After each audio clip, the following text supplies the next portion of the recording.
Hi there. Big news just broke. A screenwriter has finally been attached to the proposed Tales of Dunk and Egg prequel project for Game of Thrones, which brings it a huge step closer to becoming a reality. Before it was just an idea we were discussing in meetings at the network or something. Now it actually has a writer attached.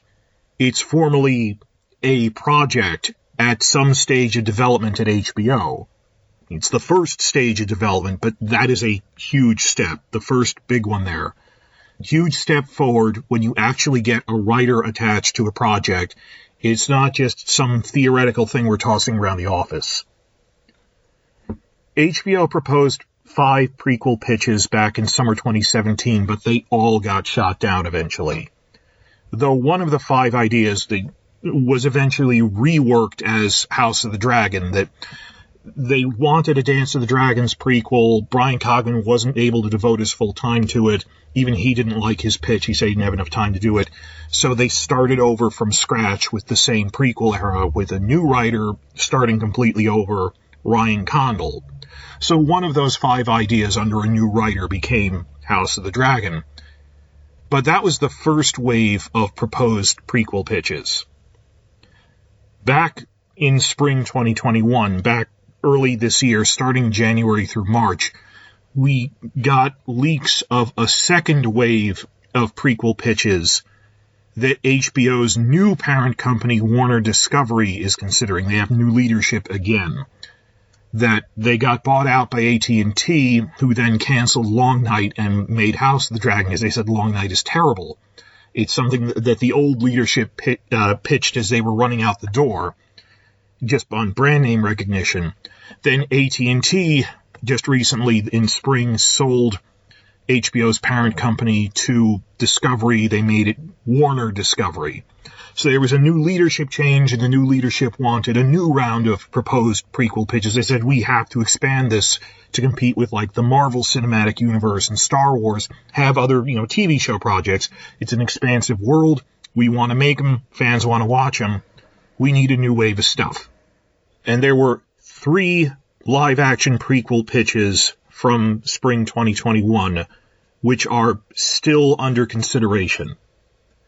These 3 ideas were Tales of Dunk and Egg, The 9 Voyages of Young Corlys Velaryon, and also Nymeria and the 10,000 Ships of the Rhoynar. Now, 9 Voyages is great because it would tie in with House of the Dragon because it's a character who's in that, but he's an explorer, he goes to other lands. So it's great for introducing other places beyond Westeros, setting up another wave of spin-offs beyond this, that he'll visit Yi Ti, so we can see this is what their version of Fantasy China is like. And the writer attached to Young Corlys is Bruno Heller, the showrunner on HBO's Rome. So that's a big project that they actually put a big-name writer on this. We don't think that's advanced to pilot script stage yet, though. Nymeria and the Rhoynar is great, because it's this huge, massive scale in ancient history of them fighting off Valyria in its prime with literally hundreds of dragons. There's this huge war, they get devastated. Then the survivors fleeing in a refugee fleet and traveling to Sothorios and the Summer Isles and all sorts of places. It's a big epic adventure. Screenwriter Amanda Siegel is attached to that one. But I was starting to worry about Dunk and Egg, because out of the 3, it's the only one that has no writer attached to it. The other ones, we found about writers attached in April and May.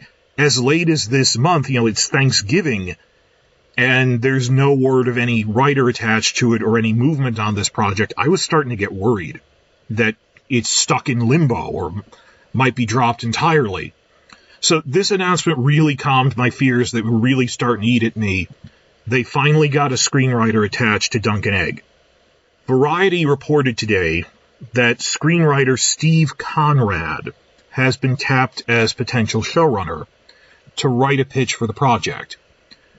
I'm unfamiliar with him, but as we saw with Benioff and Weiss, we need to do background checks on people they hire to see if they're actually qualified. And by we, I don't mean the rubber stamp news is entertainment rags, that they just repeat what the studios tell them. I mean, we, the fans, need to do background research because they don't do that anymore. That we assumed you would point out Benioff and Weiss have literally no television experience. And by their own admission, they'd be joking about it, but they were completely honest. We don't know the first thing about running a TV show. And it's absurd to go, well, they'll learn. That's like trying to learn brain surgery on the fly. No, this is a learned skill. That they would be joking. We didn't even know how to coordinate between the costume department and the other departments with basic paperwork. And no, this isn't normal. That you need someone with TV experience. They passed it off as a joke to disarm us, but later we got repeated interviews from cast and crew really pointing out this was a disaster behind the scenes. They didn't know what they were doing. They didn't know how to organize anything. Not story things, purely from the point of you need to know how to organize this. But they insisted on doing it themselves. So who is Steve Conrad? I'm unfamiliar with his work on the specific level of, the tone he'll bring, but is he qualified to run a TV show? Yes, he's actually done it before. I'll quote off Variety's description of him. Quote, Conrad previously created the Amazon series Patriot, as well as the current AMC stop-motion animation series Ultra City Smiths. He also co-created the Epix neo-noir series Perpetual Grace Ltd, starring Sir Ben Kingsley and Jimmy Simpson. Conrad himself directed multiple episodes of all three shows. So he was a co-creator and he has directing experience, that he understands the logistics of this takes time to set everything up, things Benioff and Weiss didn't know. Continuing the quote, on the film side, he is known for writing features such as the scripts for The Pursuit of Happiness, The Secret Life of Walter Mitty, and Wonder. But I'm more concerned with that he has logistic experience running TV shows. I mean, obviously not on the scale of a Game of Thrones show, but he knows how to run a basic unit and be a director and stuff. So that he's not just some guy they brought in like Benioff and Weiss. He has some TV experience. Tell me if you've seen any of his projects. I haven't. He has some experience. The real question is the disaster of Benioff and Weiss not knowing what they were doing and no one really pointing out the Emperor's naked. They don't know how to run a TV show physically. This is something we're going to look back on decades from now as how did this happen? That on a normal franchise, like Star Wars or Marvel, when a new writer comes in, the question you ask is, are they tonally good for this? Is this the writer we want on like a Hawkeye show or a Star Wars show about Kenobi in exile on Tatooine? It isn't normal to have to ask, is the studio lying to us that this guy actually doesn't know how basic filming logistics work and he's a con man? That isn't normal, and that's what happened to Benioff and Weiss, that no one thought to point out they haven't worked at all in television before. And because no one pointed it out, I didn't think to ask. That's the job of the news media, not us, the fans. It is absurd that I have to be checking, does this person know how cameras work? Which he does. He directed some episodes on things he co-created for other projects. So, I don't know that, they might have a qualified writer, and you might not like their take on Dunk and Egg. That is a legitimate question, but we have been stuck with crazy people running this franchise, so that's a question you want to have. If you go, well, this Nymeria show was completely competently made, I just didn't like the tone on a personal level. That's a problem you want to have, given the state of this franchise now. Sorry to fixate on this so much. We need to scrutinize new people they hire. And I don't know Steve Conrad very well, and as we get more information, I'll try to report on it and his take on everything. And if he gives interviews where, like what Ryan Condal has done, Ryan Condal is giving interviews talking about the Dance of the Dragons, and he really seems to get it. And he understands what they're doing here. As Steve Conrad, over the next couple of years, gives interviews going, this is my take on Dunk and Egg, I'll tell you, I think he gets what Martin was going for in these novellas. But we shall see. There's no way to judge that now. It's just we'll trust but verify. But so far, yes, they hired what seems to be a competent, experienced showrunner for this. So this is a huge step forward towards becoming a live-action project. It is officially a project now and not just something they're discussing. people get confused by clickbait saying a show has entered production. It's a multi-step process. I already stressed this back when we got the report a couple of months ago that Amanda Siegel's Nymeria project had advanced beyond the pitch phase, and they officially ordered a pilot script. And I stressed they didn't order a pilot, they ordered a pilot script, which is good news, but it's multiple steps. The basic steps in getting a TV show made are, well, step 0 is you discuss it in negotiations at the studio. Then step 1 is you get a writer attached to make a pitch treatment. It's basically a 100-page description of what you're trying to do with the entire show, like an outline. If the studio likes the pitch idea, they'll advance to step 2. They officially order that writer to make a pilot script. And if the studio likes the script, they advance to step 3. They actually film a pilot based off of that script. Then, if they like the pilot episode, they finally advance to step 4. They decide to actually greenlight it into a full series order for a full season.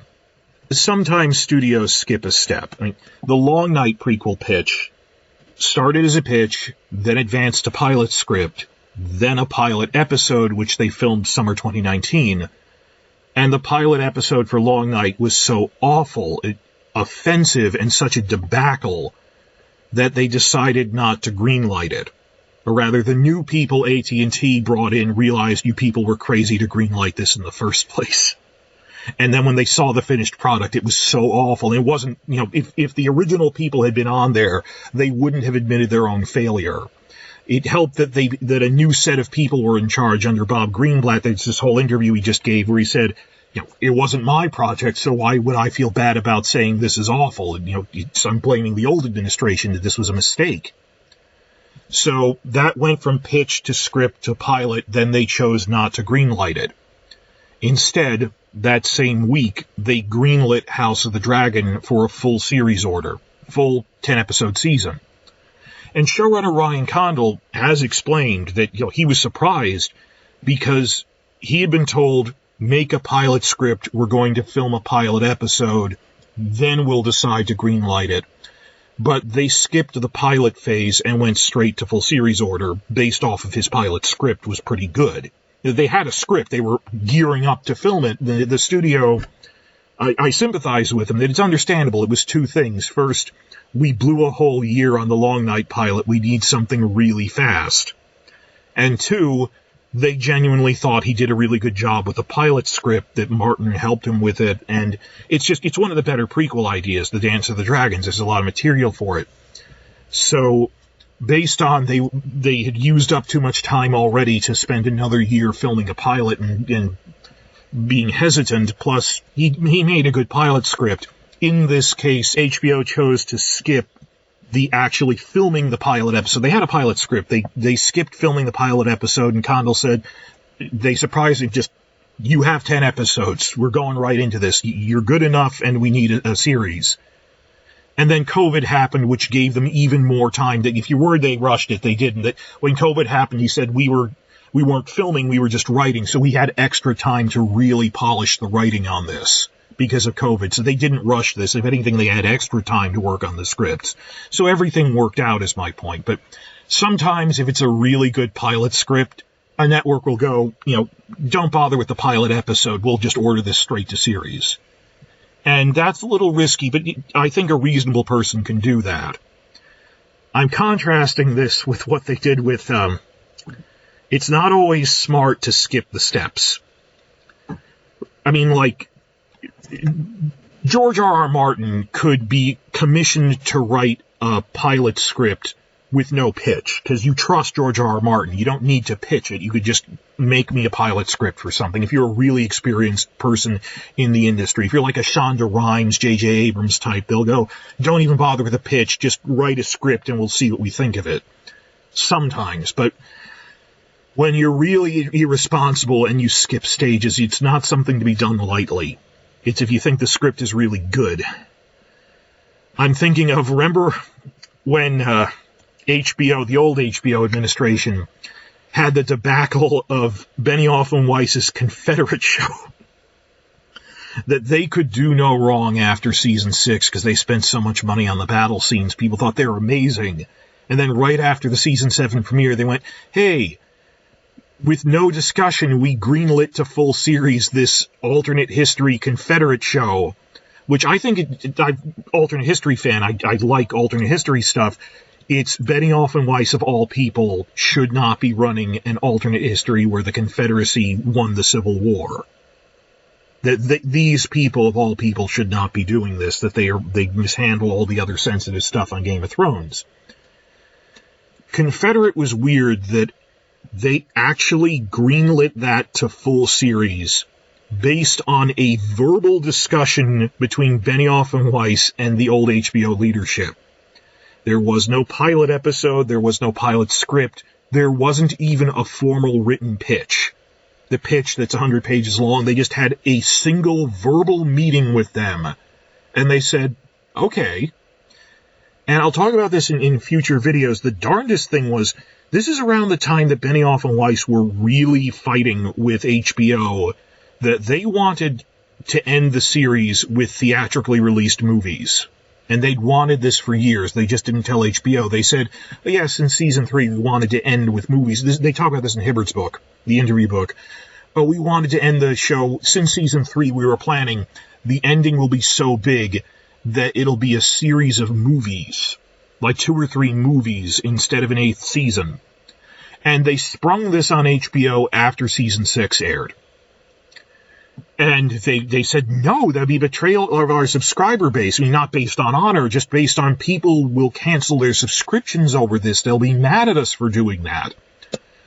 They had this huge argument with Benioff and Weiss in late 2016 about, no, you cannot make a movie finale.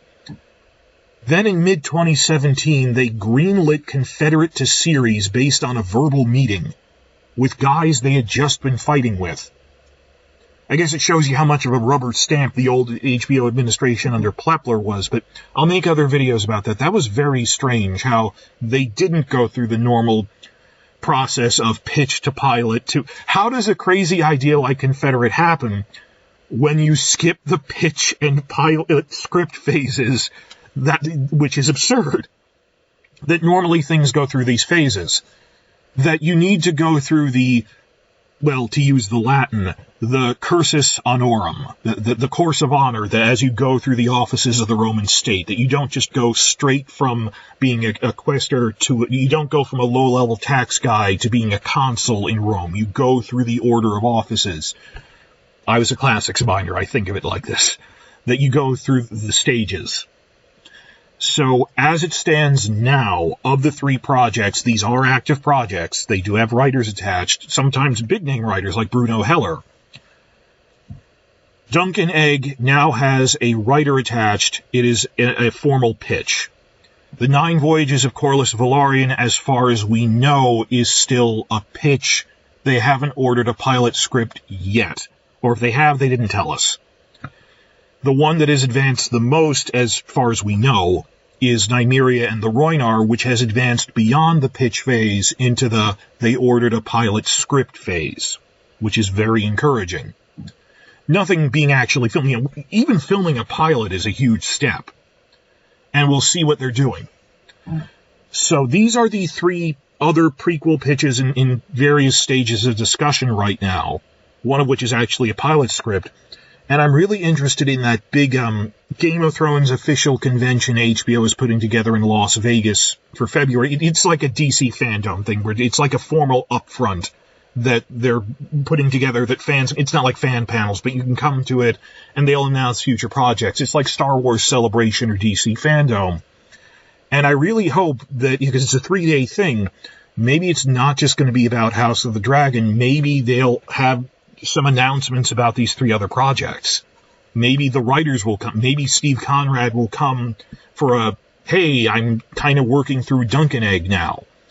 Maybe not, because he's just doing a pitch, but I'd be interested if, like, Amanda Siegel is writing a pilot script for Nymeria. I hope she comes to that, but Duncan Egg for now. Duncan Egg has finally gotten a screenwriter attached. Before, this was just a theoretical project. I was starting to worry about it. Weight off my mind.